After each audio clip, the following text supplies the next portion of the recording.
بسم الله الرحمن الرحيم.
Hello everyone and good morning. Hope that you all are doing well and enjoyed the beautiful monsoon weather the last week. But by welcoming this week, let's initiate our this week lecture. What is our today's task of the English literature? That previously in the previous week we have discussed the chapter The Boy Who Served His Tribe. That is chapter number 3. Today we will going to do the exercise of this chapter. But before starting the exercise, let me give you the overview of the story. The story was about a Chippewa tribe that was the North American tribe, and the people of that tribe, they used to live a very happy and satisfied life by very small and the little things of the earth, like the sunshine, like the cool springs of the water. They were satisfied and leading the happy life.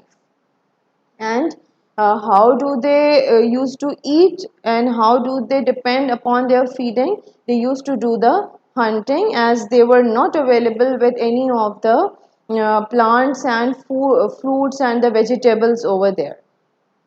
Well, it was the custom of their tribe that the son of the tribe, when they reached at the age of 14, so they need to spend some time far away from the family, without food and without family, and spend the time to pray to their God, so that the God will going to I can say gifted them with something new, with some special gift.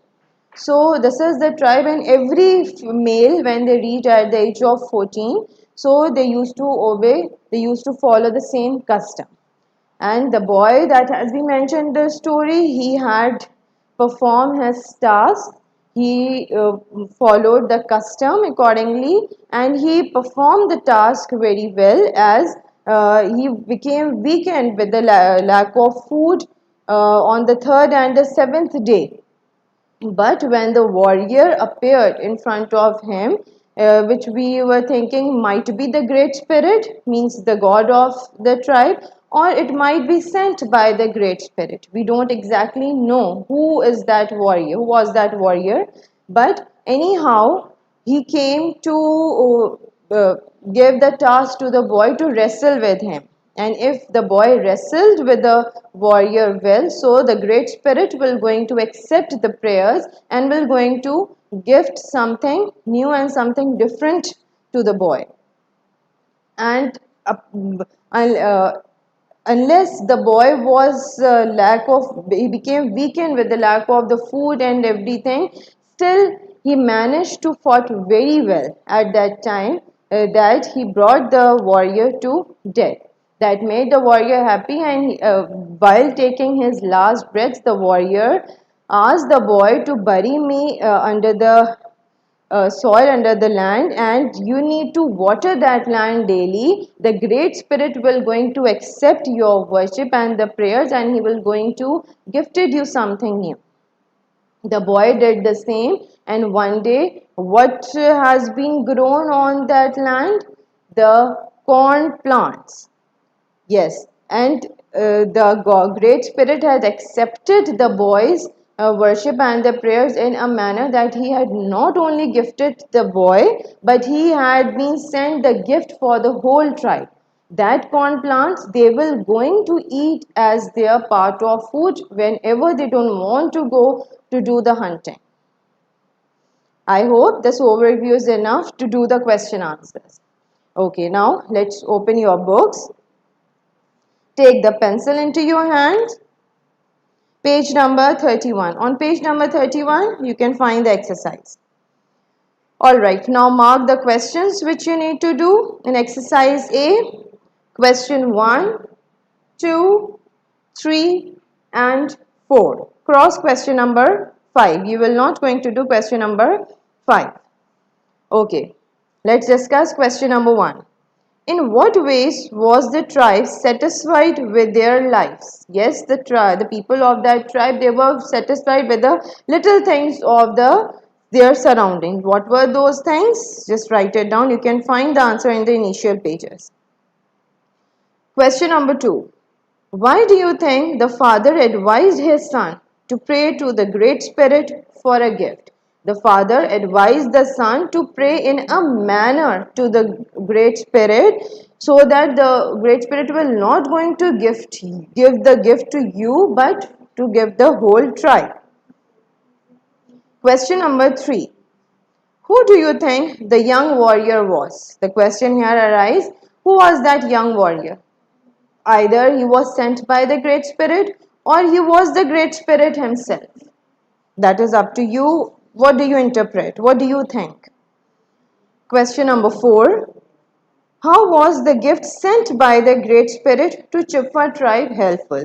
The Great Spirit sent the corn plants for the Chippa tribe. How that corn plants will going to help the whole tribe, as they will going to use it as their food. How did it improve their lives? As they don't need to go to do the hunting every day. That is all related to the question answers. Let's coming towards the exercise B, reference to the context. First of all, mark the questions. Part 1, you will do all the parts A, B and C.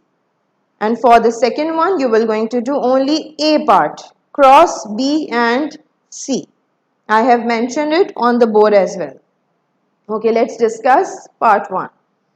I have come to test your courage. Stand up.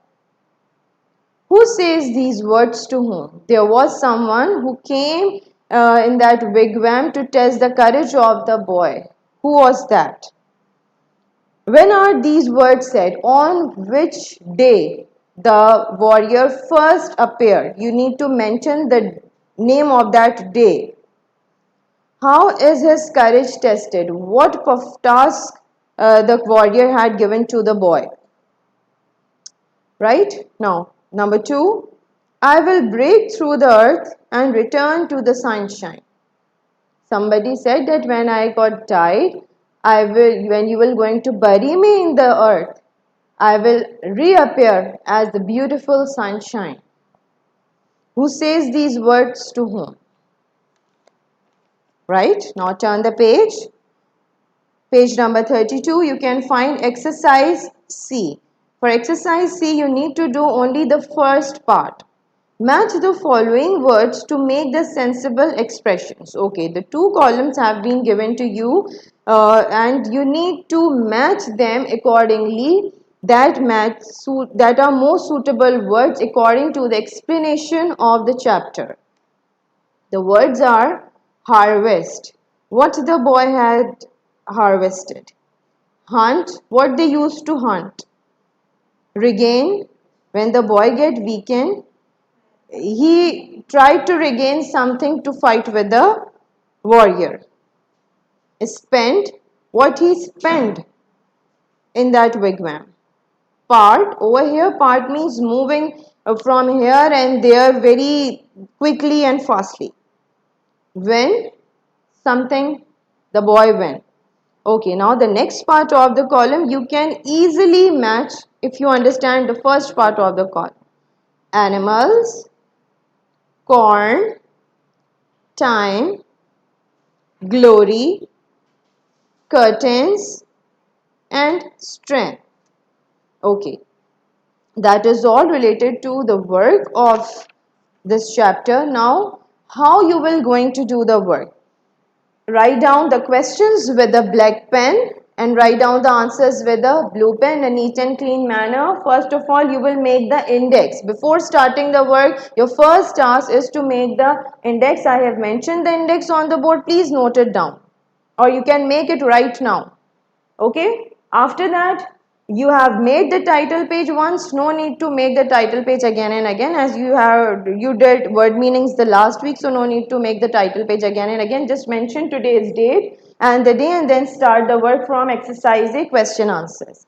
In the same manner, reference to the context, write down the questions with the black pen and the reference lines with the black pens, and write down the answer with the blue pen.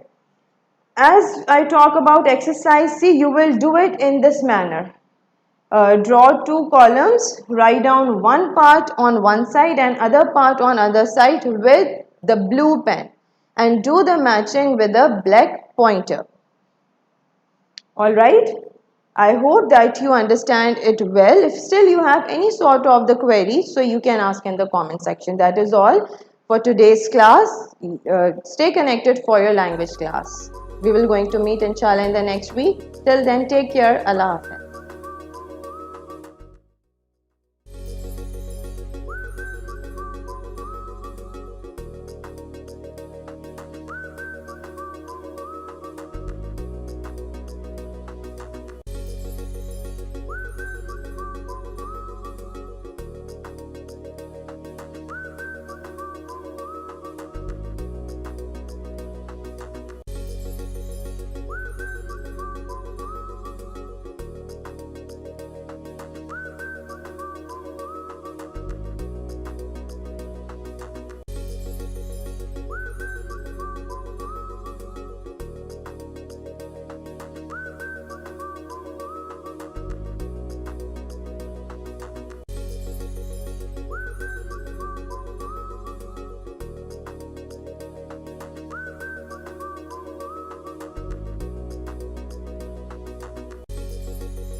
بسم الله الرحمن الرحيم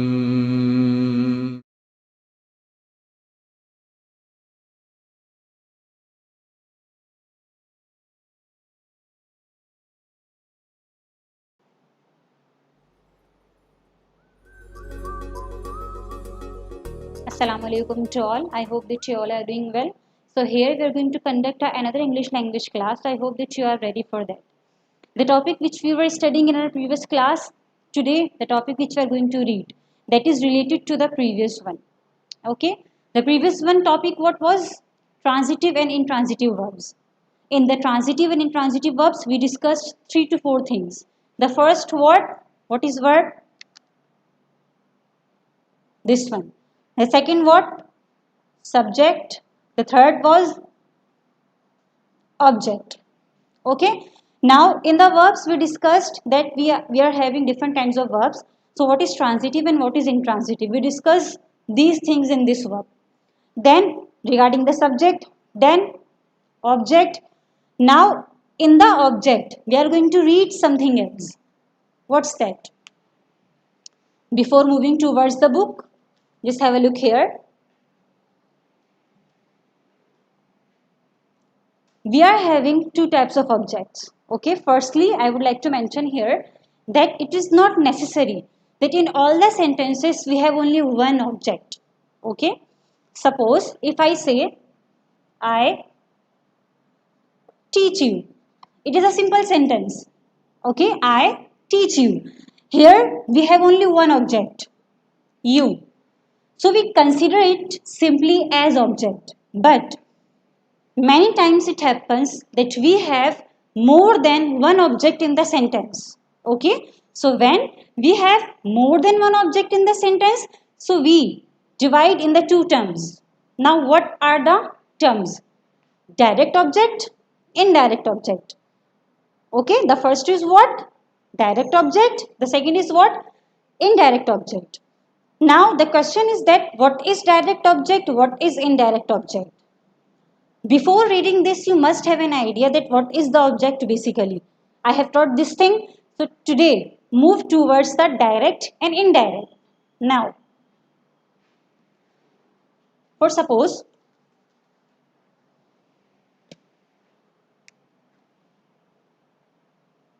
the same sentence which I was writing here, I am writing again. I was teaching English to you. Just focus on this thing which I am going to speak right now. What is that? We have two things about the sentence formation.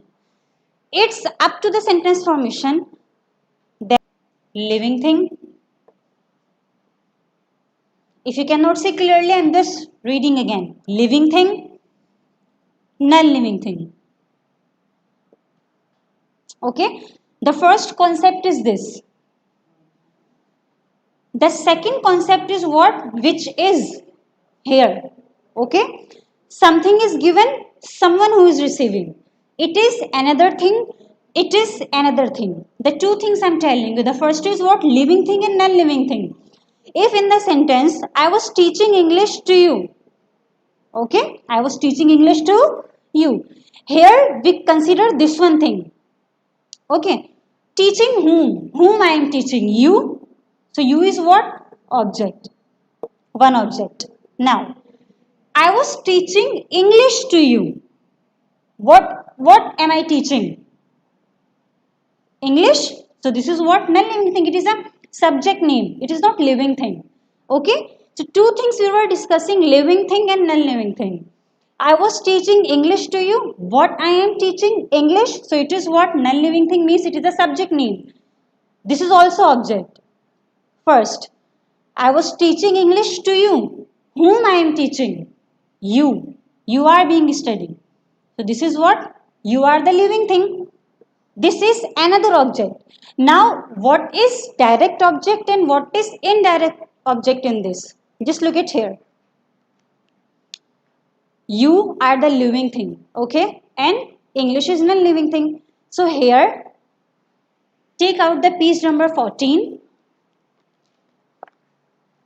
On the page number 14, just come here. Page number 14. Okay, now let's come up. Here. Can you see it? That direct object is usually a non-living thing. The indirect object is usually a person, animal, or living thing. Now,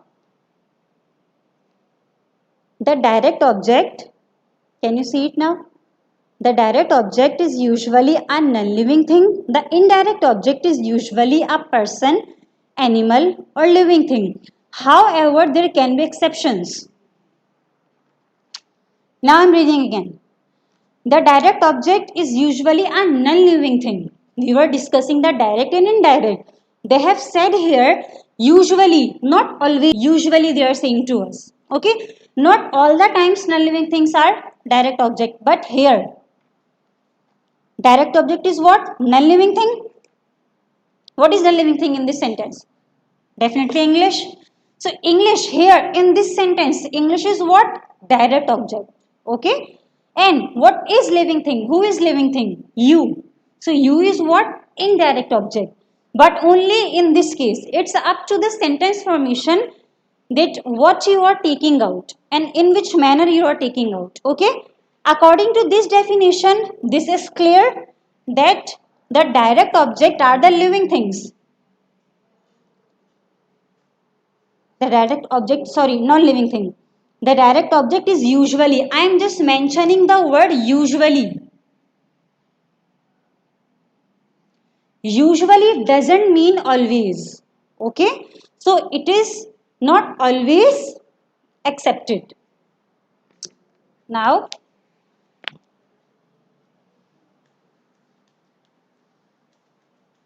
this was your first concept. Here, she gave. Okay? She gave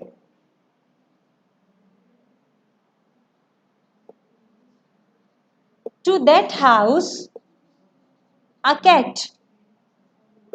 Now, this is another concept. Okay? What? Just focus in this sentence what I am going to say. Direct object, something is given.